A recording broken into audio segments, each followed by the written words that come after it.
Alright, so the first part is basically get your broccoli going.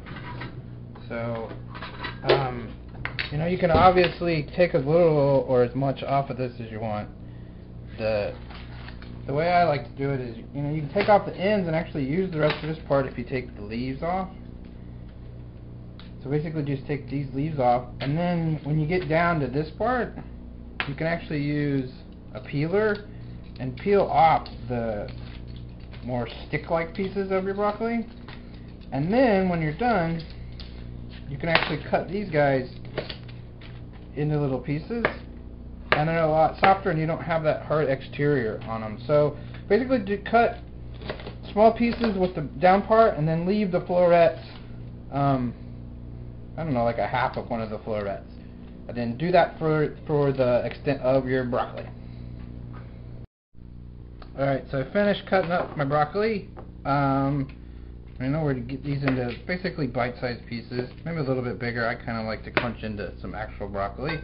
I got the broccoli cut up, and then the next step is for us to get onions. So I'm going to clean up and then come back to show onions. Alright, so we have finished with the broccoli.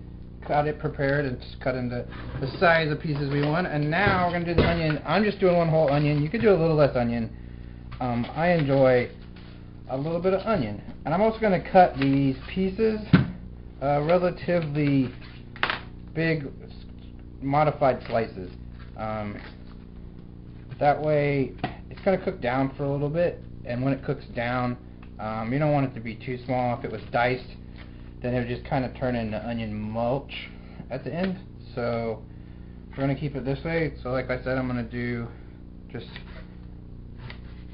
basically slice it. So I halved it, took the outside edge off of it, halved it, and now I'm going through and making these kind of big little, it's a slice of a half of the onion.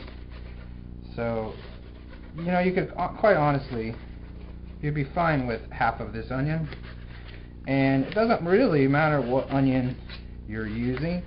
If you've got a red onion or a white onion or a Vidalia onion or a sweet onion, I mean, obviously the sugar content's going to be a little different, but it cooks down so much and the miso is relatively strong that I don't think you'll notice. So there we go. There is our onion. Done with the onion, and the next will be we'd get our garlic and our miso together. Alright, so we now have our onions aside and our broccoli raring to go. For the next part, I'm actually going to mince up a little garlic. If you don't want to spend the time to do it, or you don't have fresh garlic, and the pre-minced fresh garlic works fine. It's not going to be as fresh tasting, but it's not, quite honestly, that big of a difference. So I'm going to cut up some garlic now. Alright, I don't know how familiar you are with garlic, but there's just a couple of tricks that usually if you push down with the edge of your knife, hypothetically you'd want a broader blade knife than this. If you push that down on the garlic, that then rips the busts the outside part of it, and you can take the little shell off the outside. But as you can tell, it's not that big a deal. So I used to, years ago, would use a garlic press for a lot of stuff, and then realized how much time I was spending cleaning garlic out of the garlic press, and how it really ended up using a lot of the garlic just in the process for no real reason. So I'm going to just cut these really thin.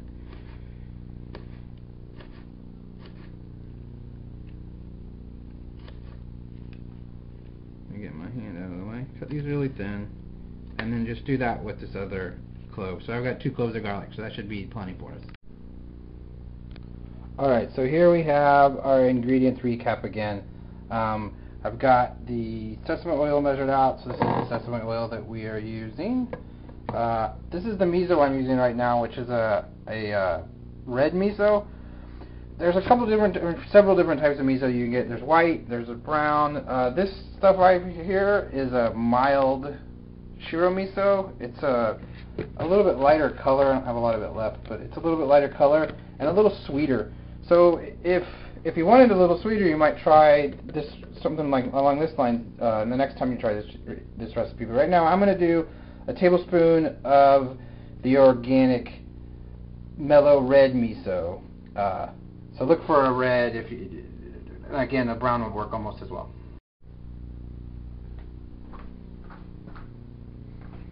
So what I'm going to do here first is just get the pan going, get our heat going under the pan. I've got a non-stick pan, so you really don't need a lot of oil to cook. But if you have a different sort of surface in your pan, then you may need a little more oil. I'm going to use a little bit of olive oil to start this out. It's going to be like less than a tablespoon, probably more like a teaspoon. And then I'm going to let the onion saute for a while and throw the garlic in. So I get the heat under my burner. Got my burner going. Alright, so now that my burner is up and going, I'm going to put, like I said, just a little bit of olive oil in here.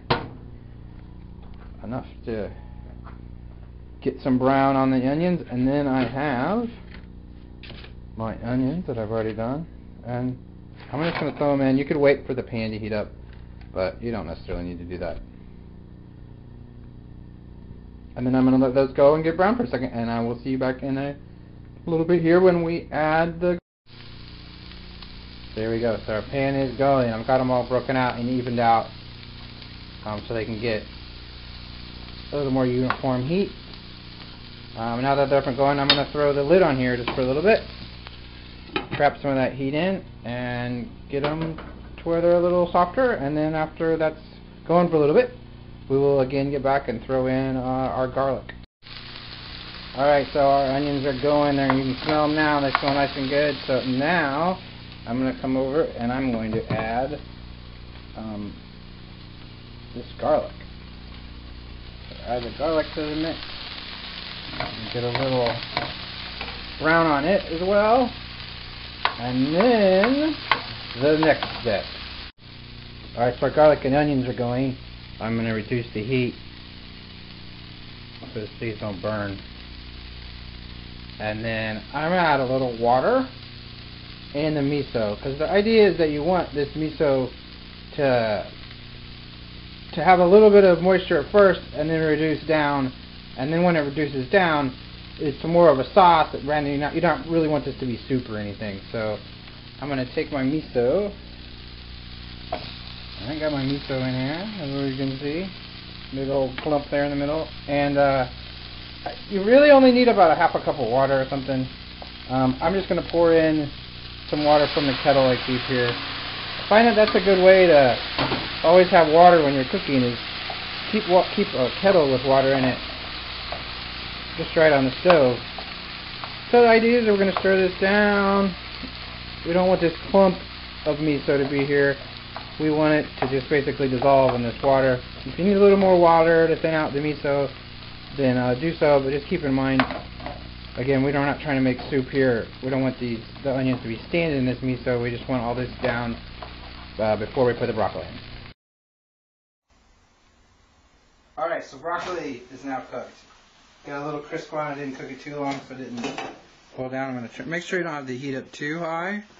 So basically, now that it's cooked, you just cook it to the consistency you want. You know, like how crunchy you want your broccoli. This has got a little crunch to it. You know, it's still got that good green. It's not all mushy. And I'm going to do the garnish, which is the last little bit of the sesame oil. So we have a teaspoon of sesame oil. I mean, it's a pretty strong flavor, so that's why we've got such a small amount. I'm going to toss this around. So that's basically it. You know, we've got our broccoli, garlic, miso, and the sesame oil. You can smell the sesame oil now. So that's ready to be served with vegetables, or another sort of vegetable, or tempeh, or meat, or whatever else you want to do. And hopefully the recipe goes well for you.